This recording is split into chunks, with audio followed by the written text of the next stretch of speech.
Shalom, Bapak Ibu Saudara yang dikasihi dan diberkati oleh Tuhan kita Yesus Kristus. Hari ini kembali kita bersama akan mendengarkan suara kebenaran firman Tuhan melewati kitab Hosea pasal 6 ayat yang ke-7 sampai pada pasal yang ke-7 ayat yang kedua. Sebelum kita bersama mendengarkan akan suara kebenaran firman Tuhan, saya mengajak Bapak Ibu Saudara sekalian kita kembali bersatu di dalam doa. Tuhan Yesus, kami kembali datang ke hadapan-Mu dengan penuh rasa syukur, karena kasih-Mu tidak pernah habis. Di tengah segala kesibukan dan persoalan hidup kami kembali disegarkan oleh kebenaran-Mu. Ya Tuhan, pada saat ini kami mohon Engkau hadir dan bekerja dalam hati kami masing-masing. Biarlah firman yang akan kami renungkan hari ini bukan sekedar menjadi pengetahuan, tetapi menjadi pelita bagi jalan kami dan pedang yang menembus hati kami. Bukalah telinga kami agar kami sungguh-sungguh mendengar. Jika ada dosa, keegoisan, dan pembangkangan yang masih kami pelihara, maka tunjukkanlah itu dengan terang firman-Mu. Kami serahkan penyampaian firman Tuhan saat ini. Kiranya dipenuhi dengan hikmat, keberanian dan kasih dari Roh Kudus.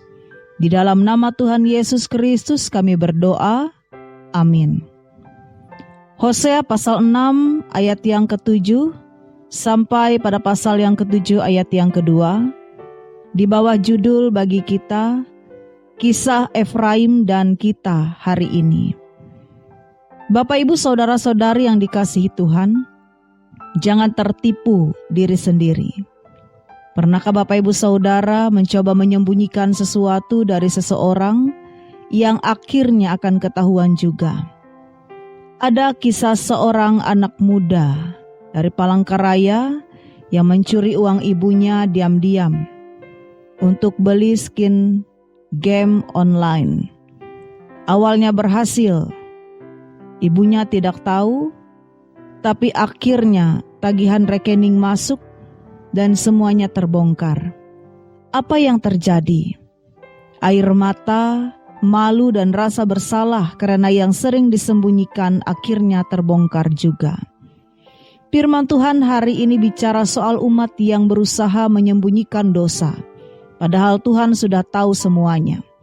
Bahkan lebih dari itu, mereka tahu kebenaran tapi tidak mau bertobat. Mari kita melihat dan merenungkan di dalam Hosea pasal 6 ayat yang ke-7 hingga pasal yang ke-7 ayat yang kedua. Apakah kita juga seperti Efraim?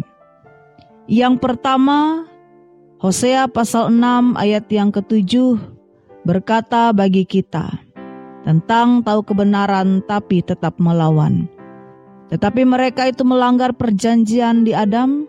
Di sana mereka berkhianat terhadap aku. Efraim adalah suku besar di Israel Utara. Mereka bukan orang kafir. Mereka bukan penyembah berhala dari bangsa lain. Mereka umat Tuhan. Mereka tahu hukum Tuhan, tahu sejarah Musa, tahu tentang kasih Tuhan yang membebaskan dari Mesir. Tapi mereka malah berkhianat. Saudara, hari ini kita juga bukan orang yang tidak kenal Tuhan. Kita sudah dibaptis, kita punya Alkitab, kita tahu lagu kidung jemaat, bahkan kita mungkin ikut pelayanan atau majelis jemaat.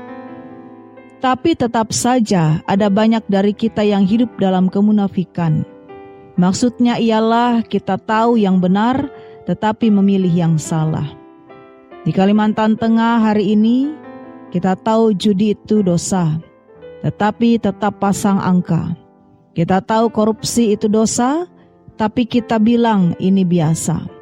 Kita tahu kebijakan yang itu salah, tapi tetap ego dan kepentingan pribadi menjadi yang utama. Saudara, Efraim adalah gambar dari umat Tuhan yang tahu tetapi tidak peduli. Dan bagian yang kedua, dosa yang disembunyikan tidak pernah aman. Dalam Hosea pasal 7 ayat yang kedua menegaskan dengan sangat keras, dan tidak terpikir dalam hati mereka bahwa aku mengingat segala kejahatan mereka. Sekarang perbuatan mereka mengepung mereka. semuanya ada di hadapan wajahku. Dosa itu seperti asap, tidak bisa ditahan lama-lama. Cepat atau lambat akan terlihat. Banyak orang hari ini berpikir, selama tidak ketahuan berarti aman. Tapi firman Tuhan berkata, Tuhan Maha mengetahui semuanya. Bahkan lebih dalam lagi, semua perbuatan mereka mengepung mereka. Artinya, dosa itu bukan cuma diketahui Tuhan, tapi sedang mengikat dan menjerat mereka. Ada sebuah ilustrasi. Bayangkan seseorang yang berjalan di hutan, dan setiap kali ia berbuat dosa, ia mengikatkan seutas benang ke tubuhnya. Awalnya tidak terasa, tapi lama-lama benang itu makin banyak, makin berat, dan akhirnya ia tidak bisa bergerak. Begitu juga kita, saat kita berpikir bahwa kita bebas, sebenarnya kita sudah terikat. Bapak Ibu Saudara, kita bisa menyembunyikan dosa dari pasangan kita, dari pendeta, dari jemaat, tetapi tidak dari Tuhan. Bagian yang ketiga, ketika dosa merusak semua dimensi kehidupan. Dalam Hosea pasal 6 ayat yang ke-8 hingga ayat yang ke-10, menggambarkan tentang keadaan yang mengerikan di Israel, di mana kota penuh darah, imam menjadi pembunuh di jalan, dan rumah Tuhan dicemari oleh dosa. Artinya, dosa tidak hanya soal pribadi, melainkan dosa yang menghancurkan tatanan masyarakat. Hari ini kita juga lihat tanda-tanda seperti ini. Kekerasan dalam rumah tangga meningkat, remaja terlibat di dalam geng motor dan narkoba, dan gereja pun kadang terpecah karena iri dan gosip, bukan karena perbedaan ajaran. Semua ini bukan karena Tuhan tidak hadir, tapi karena umatnya tidak mau bertobat. Dan bagian yang keempat, mengapa orang tidak mau bertobat? Ada dua alasan umum. Yang pertama, Tuhan tidak melihat. Padahal Hosea bilang, semuanya ada di hadapan wajahku. Dan hal yang kedua, menunda-nunda pertobatan. Kita mengatakan nanti saja, belum waktunya, saya serius. Bapak Ibu Saudara, pertobatan itu tidak bisa ditunda. Karena kita tidak tahu kapan kesempatan itu akan berakhir. Seperti orang yang membiarkan api kecil di dapur. Dia pikir nanti juga padam sendiri. Tapi api itu malah membakar satu rumah. Dosa kecil yang tidak dibereskan bisa membakar hidup kita sampai habis. Bagian yang kelima, kasih Tuhan yang tetap membuka jalan. Di tengah semua penghukuman, Tuhan tetap berkata, melewati Hosea pasal 6 ayat yang pertama, mari kita kembali kepada Tuhan, sebab Dia yang telah menyobek, Dia juga yang akan menyembuhkan kita. Tuhan bukan sedang menunggu untuk menghancurkan, tapi menunggu kita untuk kembali. Tuhan yang sama yang melihat dosa kita, juga adalah Tuhan yang siap mengampuni. Maka dari itu Bapak Ibu Saudara, jangan kita menunda. Mungkin hari ini ada yang sedang main api dalam berbagai keadaan, sedang terbelit hutang pinjaman online, sedang membohongi istri atau suami, sedang terikat kebiasaan dosa yang Anda pikir sudah lepas karena terlanjur nyaman, maka hari ini Tuhan berkata, kembalilah kepadaku.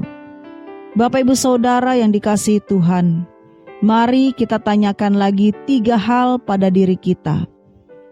Apakah saya hidup seperti Efraim?